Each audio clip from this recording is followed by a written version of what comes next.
स्वामी जी नमस्कार। नमस्कार। मैं अतुल मिश्रा एक बार फिर हाजिर हूँ आपके समक्ष अपने कुछ प्रश्न लेके। क्या कहती है कुरान? जी स्वामी जी, जैसे हम देख रहे थे जी कि अभी अफगान और तालिबान का जो ये मसला चल रहा है पूरे विश्व में जी, और एक तरफ हम बात करते हैं कि इस्लाम को एक करना है, तो ये इस्लाम एक कैसे होगा जहाँ वो अपने ही धर्म समुदाय के लोगों को मारने काटने को उतारूंगा? देखिए, एक तो प्रॉफिट मोहम्मद साहब की वजह से ये एक नहीं होंगे जी। उन्हीं की वजह से इस्लाम आया, उन्हीं की वजह से उन्होंने एक बात हदीसों में आती है, कुरान की तो नहीं है, कि मेरे 72 फ़िरक़ों में से मेरे 73 जो भी हैं उन फ़िरक़ों में से मात्र एक फ़िरका जन्नत में जाएगा। पहले तो वही ऐसा बीज बोगे। अब जो जिस फ़िरके में है वो कह रहा जी हमारा जाना है, जैसे अहले हदीस हैं, इनमें कई फ़िरके हैं, बरेलवी, देवबंदी, अहले हदीस और वहाबी और क्या क्या करके बहुत इसमें फ़िरके हैं। तो एक तो मोहम्मद साहब ही सबसे बड़ी गफलत डाल गए, वो कहेंगे जी एक जाएगा जन्नत में। तो अब जो जिसमें है वो यही सोचे बैठे है कि अगर, अच्छा दूसरा देखिए क्या है कि जब तक नबी के पीछे चलेंगे ये लोग तब तक ये एक नहीं हो पाएंगे, इन्हें अल्लाह के पीछे चलना पड़ेगा। अल्लाह कहते भी हैं, एक जगह अल्लाह कहते हैं कि कोई भी ऐसा बशर यानी इंसान जिसे मैंने दानिशमंदी दी हो, किताब दी हो, नबूबत दी हो, ये 3 चीज़ें दी हों, ये तीनों चीज़ें नबियों को दी। जैसे कुरान का मतलब बता देना, ये तो हो गई दानिशमंदी, नबूबत यानी ब्रह्मांड की यात्रा, और किताब यानी वो एक जो किताब जो उस व्यक्ति ने लिखी, ब्रह्मांड जो घूम कर आया बाहर, ब्राह्मण जो है दिल्ली NCR का, जो 6 अक्टूबर 2016 की रात को 40-50 सेकंड में पूरा ब्रह्मांड घूम कर आया, उसने एक किताब भी लिखी हुई है। तो वो जो किताब उसने लिखी है एक सामाजिक बातों के ऊपर, पति पत्नी, भाई बहन, रोड रेज, मोटापा, भ्रष्टाचार, सास बहू, नौकर चाकर, नेबरहुड का आलस, कर्मठ, कामचोर, भ्रष्टाचार, इन सब के ऊपर। तो देखिए वो क्या है कि वो अल्लाह कहते हैं कि कोई ऐसा बशर जिसे मैंने किताब दी हो, दानिशमंदी दी हो, नबूबत दी हो, वो ऐसा कभी नहीं कह सकता कि तुम अल्लाह को छोड़कर मेरे पीछे चलो। ये एक आयत है।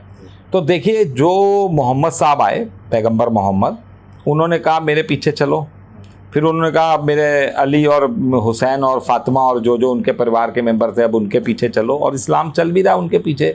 तो ये जब तक नबी के पीछे चलते रहेंगे, जब तक ये नबी को छोड़ेंगे नहीं, एनी नबी, वो करंट का भी, चाहे वो साबित हो जाए कि ये नबी है, वो व्यक्ति ब्राह्मण, ये रसूल है, पैगंबर है, वो साबित भी हो जाए तो भी उसे गाली देकर भगाएं अपने घर से, भाग साले यहाँ से, हम अल्लाह के पुजारी हैं, तब ये एक होंगे।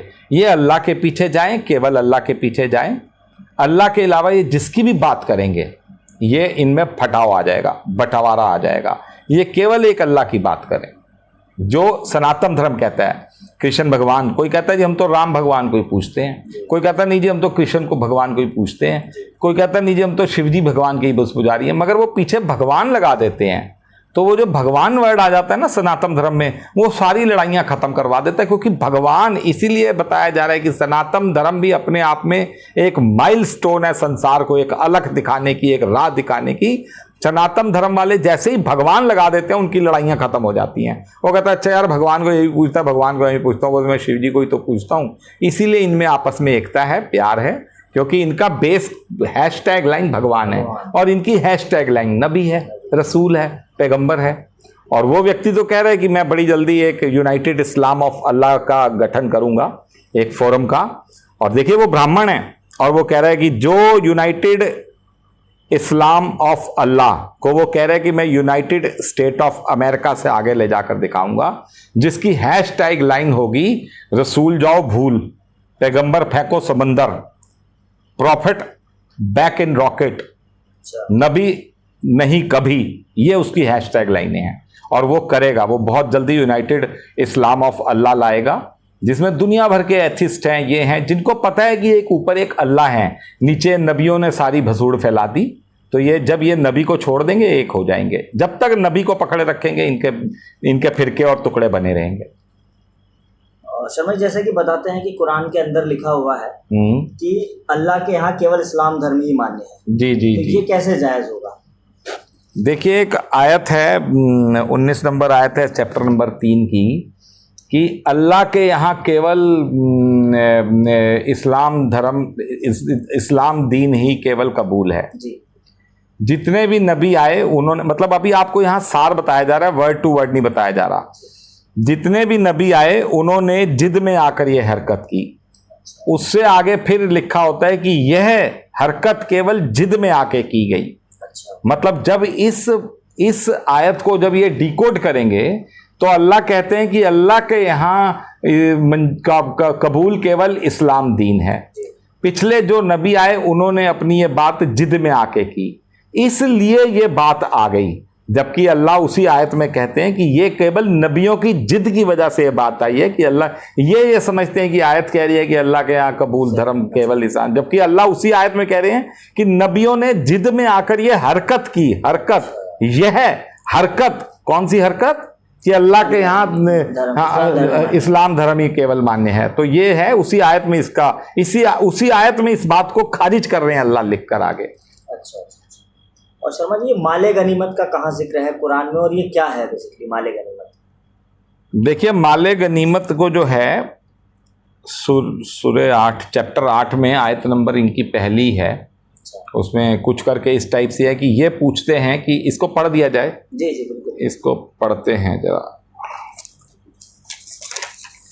इसको देखिए, हालांकि आयतें अभी जो आपको बताया कि ये जो एपिसोड चल रहे हैं ये खाली वार्म अप हो रहा है। ये जो हमारे एपिसोड है ये खाली वार्म अप, संसार के आगे एक प्लेटफॉर्म बनाया जा रहा है कि अल्लाह क्या बोल रहे हैं वाणी में, कुरान क्या बोल रही है। आयतें जब पढ़ी जाएंगी तब तो एटम बम धमाके जैसी टीआरपी बनेगी। अभी तो इसकी टीआरपी कुछ भी नहीं, अभी तो इनकी मार्केटिंग नहीं कराई जा रही, ज्यादा बताया नहीं जा रहा। तो ये जो है ये पूछते हैं, लोग तुमसे सवाल करते हैं कि लड़ाई में हाथ आए माल के बारे में कि इसे किस तरह तकसीम किया जाए। तुम कह दो कि ये माले गनीमत अल्लाह के लिए और रसूल के लिए है, बस अल्लाह का लिहाज रखकर काम करते रहो और आपस में मलामात सुलह सफाई के साथ दुरुस्त रखो और कहना मानते रहो अल्लाह का और उसके रसूल का, अगर तुम ईमान वाले हो। तो देखिए, इस आयत में एक बस लगा हुआ है, ना तो ईमान वाले लिखा हुआ, ऊपर लोग लिखा हुआ है। लोग तुमसे पूछते हैं, ईमान वाले तो माले गनीमत मानेंगे ही नहीं। ईमान वाले तो माले गनीमत क्या होता है? लूट का माल, कि जैसे लूट का माल आया अब इसका बंटवारा। तो यहां आयत कहती है कि लोग तुमसे पूछते हैं, ईमान वाले नहीं, लोग तुमसे पूछते हैं। आगे अल्लाह कहते हैं कि ये किस तरह तकसीम किया जाए।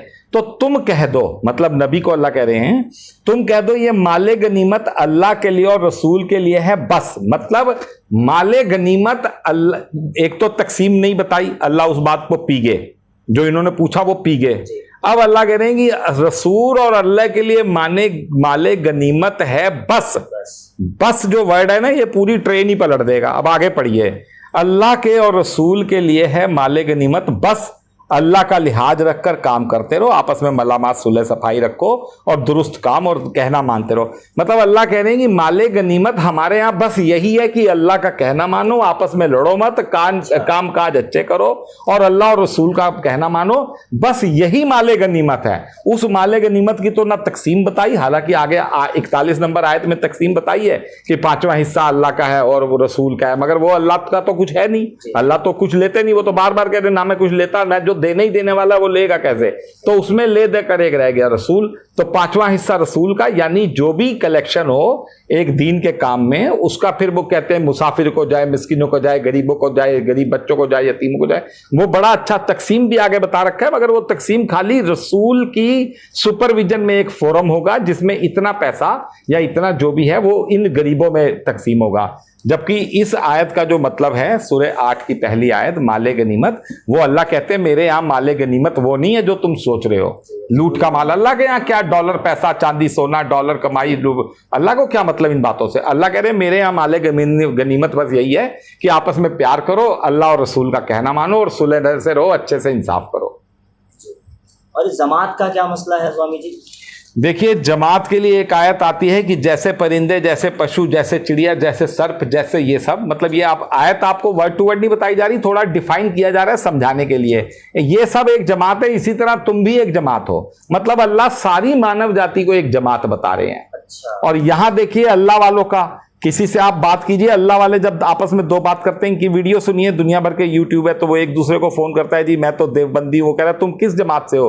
कह रहे जी मैं तो कुरान को मानता हूं। कह रहे नहीं तुम किस जमात से हो? कह रहे जी मैं अल्लाह को मानता हूं। तो उसके पीछे ही पड़ जाएगा बिहार का एक मौलाना एक दूसरे के पीछे, कह रहे तुम जमात के तो हो नहीं, तो तुम मुसलमान कैसे हो? पहले जमात बताओ।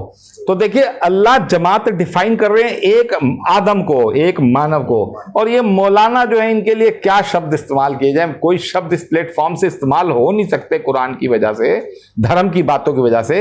ये मौलाना कहते हैं नहीं जी तुम किस जमात से हो, जमातें तो इन्होंने खुद बना दी, जमातें तो खुद, जबकि अल्लाह की आयत कह रही है कि जैसे परिंदे, जैसे पशु, जैसे चिड़िया, जैसे सब कैटेगराइज करके अलग अलग, ऐसे तुम भी एक जमात हो। अल्लाह सारी मानव जाति को, इंसान को एक जमात बता रहे हैं। ये पता नहीं अपनी कितनी जमातें बनाए बैठे हैं, तो ये कैसे जुड़ेंगे? ये जुड़ेंगे एक दिन, पक्का जुड़ेंगे, यही जुड़ेंगे, यही अल्लाह कहते हैं कि मेरे ईमान वाले ही गालिब रहेंगे, मेरी सच्चाइयां ही गालिब रहेगी, मेरी कुरान ही गालिब रहेगी। मगर वो जब ये समझेंगे ये बातें तब इन्हें पल्ले पड़ेंगी। तो ये जमात का चक्कर भी बहुत बड़ी गफलत है इस्लाम के अंदर। अल्लाह एक ही जमात मान रहे हैं इंसान को, और ये अपने इस्लाम में ही 75 जमातें मान रहे हैं। चलिए स्वामी जी, बहुत बहुत धन्यवाद आपका समय देने के लिए और क्या कहती है कुरान में चर्चा करने के लिए। आगे फिर मिलेंगे आपसे, क्योंकि मेरे सवाल बढ़ते जा रहे हैं और मेरी जो है क्यूरियोसिटी भी बढ़ती जा रही है लगातार। तो मैं जल्दी ही आपसे दोबारा नए एपिसोड में मिलूंगा नए प्रश्न के साथ।